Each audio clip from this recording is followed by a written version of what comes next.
Základná škola v Starej Turej bola pred Vianocami minulého roku 2025 otvoreným priestorom pre hudbu, tanec a rôzne tradičné remeslá.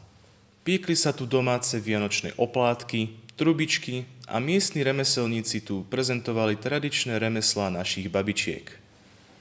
Veselú atmosféru tu vytvorili žiaci základnej umeleckej školy zo Starej Turej.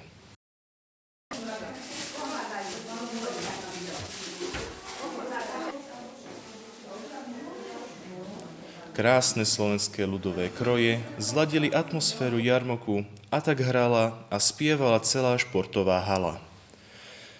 Šikovní výrobcovia vianočnej výzdoby tu ponúkali svoje domáce výrobky za účelom potešiť seba a svojich blízkych. Veľká vďaka za organizáciu tejto pestrej udalosti patrí hlavne pani riaditeľke základnej školy pani Košťalovej.